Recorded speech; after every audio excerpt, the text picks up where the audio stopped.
Hi hello Telangana రాష్ట్ర ప్రజలందరికీ నమస్తే, గుడ్ మార్నింగ్. ఈ రోజు మన ప్రజావాణి తెలుగు దినపత్రికలో మెయిన్ పేషన్ వార్తా విశేషాలు చూద్దాం. దయచేసి వ్యూవర్స్ అందరూ యొక్క వీడియోని లైక్ చేసి షేర్ చేసి ఒక సోషల్ మీడియా గ్రూప్స్ లో షేర్ చేయవలసిన కోరుతున్నాం. వార్తా వివరాల్లోకి వెళ్దాం. ట్రాఫిక్ ఫ్రీ నగరంగా హైదరాబాద్ అభివృద్ధి, తెలంగాణ రూపురేఖలు మార్చేలా రవాణా వైద్య రంగం అభివృద్ధి. రోడ్ సెక్టర్ పాలసీ 2047 లక్ష్యంగా 2047 లక్ష్యంగా కీలక ఆదేశాలు. అంతర్జాతీయ ప్రమాణాలకు అనుగుణంగా రవాణా వ్యవస్థ. హైదరాబాద్ నుంచి రోడ్డు కనెక్టివిటీ పెంచాలి, రోడ్ల విస్తరణ పనులు త్వరగా చేపట్టాలి. రాష్ట్రంలోని ప్రధాన జిల్లా కేంద్రాలన్నిటికీ ఒక రింగ్ రోడ్డు నిర్మాణంలో ఉన్న ఆసుపత్రులను త్వరగా పూర్తి అధికారులతో సమీక్షలో సీఎం రేవంత్ రెడ్డి ఆదేశం. మొత్తానికైతే ట్రాఫిక్ ఫ్రీ నగరంగా హైదరాబాద్ అభివృద్ధి చేయాలని చెప్పేసి ముఖ్యమంత్రి గారు రేవంత్ రెడ్డి గారు సలహా సూచనలు అధికారులకు చేయడం జరిగింది. అదేవిధంగా R&B అధికారులకు కానీ ఈనాడు ఉన్నటువంటి మంత్రిగా ఉన్నటువంటి కోమటిరెడ్డి వెంకటరెడ్డి గారు కలిసి ఈనాడు నేషనల్ నుంచి వచ్చేటటువంటి ప్రతి ఒక్కటి మనము సద్వినియోగం చేసుకొని ఈనాడు తెలంగాణ రాష్ట్రంని సిగ్నల్ ఫ్రీ నగరంగా హైదరాబాద్ అభివృద్ధి చెందాలని చూస్తారు. సో ఇతర స్టేట్స్ నుంచి కూడా హైదరాబాద్ కి రావడంతో ఈనాడు ఇక్కడ ట్రాఫిక్ పెరిగిపోతా ఉంది అంచలంచలుగా. రోజు రోజుకి పాపులేషన్ పెరిగిపోతా ఉంది హైదరాబాద్ తెలంగాణ రాష్ట్రం అయితే. సో మొత్తానికి ఒక నిర్ణయం తీసుకోవడం చాలా గొప్పతరం. ఆ వర్కులు కూడా ప్రణాళికలు ఏదైతే వర్క్స్ జాప్యం జరుగుతూ ఉంటాయో ఈనాడు వాటిలో పురోగతి కూడా పెంచి స్పీడ్ గా వర్కులు జరిగితే ఈనాడు తెలంగాణ రాష్ట్ర ప్రజలకి రోడ్లకి గ్రామాలలో ఉన్నటువంటి వాళ్ళకు కూడా రోడ్ సౌకర్యం అందించినప్పుడైతే ఈనాడు కనెక్టివిటీ పెరుగుతుంది, ప్రతి దానికి డెవలప్మెంట్ కి సహకరించినట్టుగా ఉంటుంది. పశ్చిమాసియా యుద్ధంపై రాజకీయాల. కాంగ్రెస్ కమ్యూనిస్టుల తీరుపై మండిపడ్డ ప్రధాని, గల్ఫ్ లో చిక్కుకున్న వారిని ఇండియాకు తీసుకొని వస్తున్నాం, అక్కడి ప్రభుత్వాలు భారత్ కు అండగా నిలిచాయి, రాహుల్ కు అభివృద్ధి గురించి తెలియదు, విమర్శించడమే రాహుల్ కు తెలిసిన పని.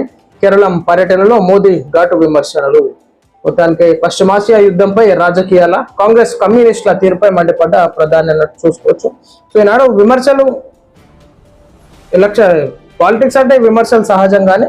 ఈనాడు అనుచిత వ్యాఖ్యలు చేయడం అది కరెక్ట్ కాదు. రాహుల్ కి తెలిసిందల్లా మొత్తం ఈ విమర్శలు చేయడమే అభివృద్ధి అంటే ఏందో తెలియదని చెప్పేసి నరేంద్ర మోడీ గారు చెప్తా ఉన్నారనమాట.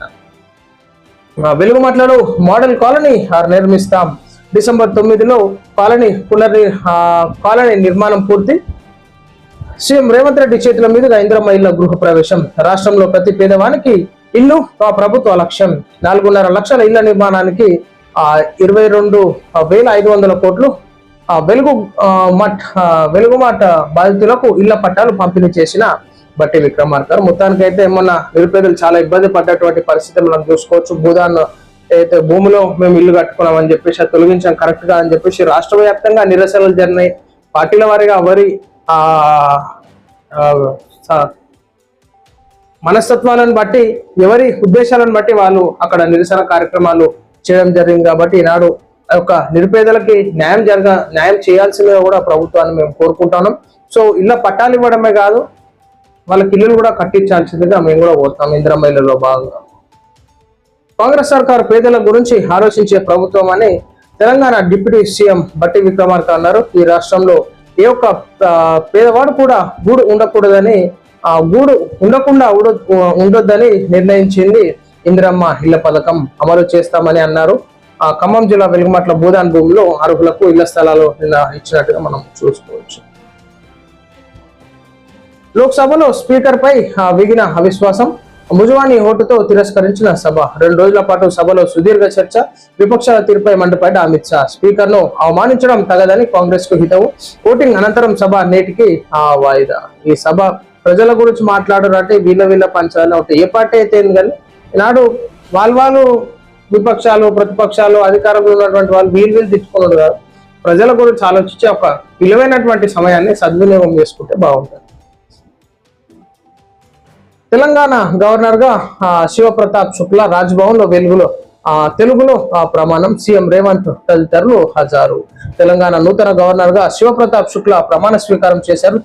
తెలుగులో ప్రమాణం చేయడం ఆసక్తిగా మారింది. లోక్సభలో హైకోర్టు ప్రధాన న్యాయమూర్తి ప్రమాణ స్వీకారం చేయించారు. ఈ కార్యక్రమంలో స్పీకర్ గడ్డం ప్రసాద్ కుమార్, మండలి chairman Gutta Sukhender Reddy, CM Revanth Reddy, deputy CM Bhatti మంత్రులు హాజరయ్యారు. ముందుగా పూర్తిగా వందే మాతరం గేమ్ తో కార్యక్రమం ప్రారంభమైంది. సో మొత్తానికి తెలంగాణ రాష్ట్రానికి నూతన గవర్నర్ గా శివప్రతాప్ శుక్లా ప్రమాణ స్వీకార కార్యక్రమం మనం ఇలా చూడొచ్చు. అమరావతిలో భారీ అగ్ని ప్రమాదం, ఇలాంటి స్టాక్ పాయింట్లో పైపులు దగ్ధం, సకాలంలో మంటలను ఆర్పిన ఫైర్ సిబ్బంది. ఎండాకాలం ఈనాడు షార్ట్ సర్క్యూట్లు కావచ్చు, ఆ ఎండల తీవ్రతకు కూడా ఈనాడు షార్ట్ సర్క్యూట్ అయితే ప్రజలు జాగ్రత్తగా ఉండాలి. ఈనాడు వైరింగ్ ఇళ్లలో కూడా వైరింగ్ ఏళ్ళ తరబడి ఉంటాయి, 10 ఏళ్ళు 15 ఏళ్ళు 20 ఏళ్ళు ఉంటాయి. ఆ షార్ట్ సర్క్యూట్ కి గురై మనం చాలా న్యూస్ వేదికగా మనం చూస్తూ ఉన్నాం. ఈ షార్ట్ సర్క్యూట్ కాకుండా రీవైరింగ్ చేయించుకుంటే బాగుంటుంది. షార్ట్ సర్క్యూట్ల వల్ల ప్రాణ నష్టం, ఆస్తి నష్టం జరుగుతూ ఉంటుంది. ఆ ఇద్దరు బీఆర్ఎస్ ఎమ్మెల్యేలే కడియం దానంలో క్లీన్ చిట్. వారు పార్టీ మారినట్లు ఆధారాలు లేవు. తుది తీర్పు వెలువరించిన స్పీకర్ ప్రసాదరావు. తీర్పును స్వాగతించిన దానం కడియం. నేడు సుప్రీంలో కేసు తుది విచారణ. మొత్తానికైతే వాళ్ళు మారినట్లు ఎక్కడ ఆధారాలు లేవు అంటే మరి వీళ్ళ ప్లాన్ వీళ్ళకు ఉంటుంది. ఇప్పుడు కొత్త కథకి శ్రీకారం చుడతారనమాట.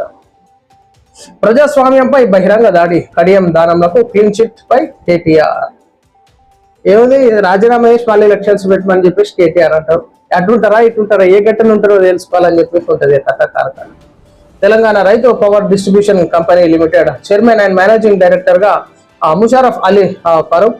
వ్యవసాయ రంగానికి కొత్త డిస్కం ఏర్పాటు చేసిన ప్రభుత్వం.